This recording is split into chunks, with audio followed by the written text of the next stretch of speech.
Make in India പദ്ധതിക്ക് കീഴിൽ Russian ആയുധങ്ങളുടെയും പ്രതിരോധ ഉപകരണങ്ങളുടെയും സ്പെയർ പാർട്സും മറ്റും നിർമ്മിക്കാനുള്ള സാങ്കേതിക വിദ്യ ഇന്ത്യക്ക് കൈമാറാനും അവ ഇവിടെ നിർമ്മിച്ച മറ്റു രാജ്യങ്ങളിലേക്ക് കയറ്റുമതി ചെയ്യാനും ധാരണ.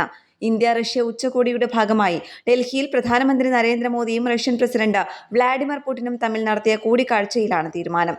US താരിഫ് തർക്കങ്ങൾക്കിടെ റഷ്യയുമായുള്ള വ്യാപാരം $10,000 കോടി, അതായത് $100 ബില്യൺ ആയി ഉയർത്താനും ധാരണയായി. നിലവിൽ $6,400 കോടി ആണ് 2030 വരെയുള്ള സാമ്പത്തിക സഹകരണ പരിപാടിക്ക് അന്തിമ രൂപം.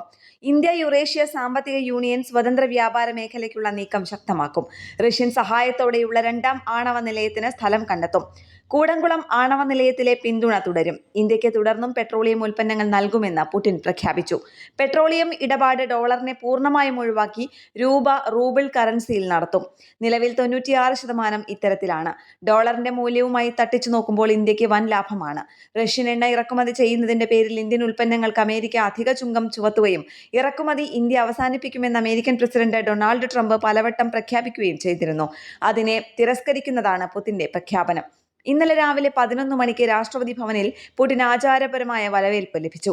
രാജ്ഘട്ടിലെ ഗാന്ധി സമാധിയിൽ ആദരാഞ്ജലി അർപ്പിച്ച ശേഷമാണ് ഹൈദരാബാദ് ഹൗസിൽ ഉച്ചകോടിക്കെത്തിയത്. വൈകിട്ട് രാഷ്ട്രപതി ദ്രൗപദി മുർമു ഒരുക്കിയ അത്താഴ വിരുന്നിൽ പങ്കെടുത്ത ശേഷം രാത്രി റഷ്യയിലേക്ക് മടങ്ങി. S-400, S-500 വ്യോമ പ്രതിരോധം, സുഖോയ് 57 യുദ്ധവിമാനം എന്നിവ ഇന്ത്യ വാങ്ങുന്നത് ചർച്ചയായി. പ്രഖ്യാപനം നടത്തിയില്ല. അരനൂറ്റാണ്ടായി തുടരുന്ന തന്ത്രപരമായ പങ്കാളിത്തം ആഴത്തിലാക്കാൻ തീരുമാനിച്ചെന്ന് പുടിൻ.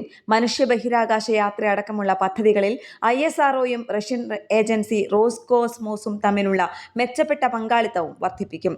ഉപഗ്രഹ നാവിഗേഷൻ, ഗ്രഹപര്യവേഷണം തുടങ്ങി സമാധാനപരമായ ആവശ്യങ്ങൾക്കായി ബഹിരാകാശം ഉപയോഗിക്കാനുള്ള പദ്ധതികളിൽ സഹകരിക്കും.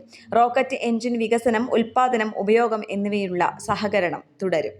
ഇന്റർനാഷണൽ ഡെസ്ക്, കേരള പ്രണാമം.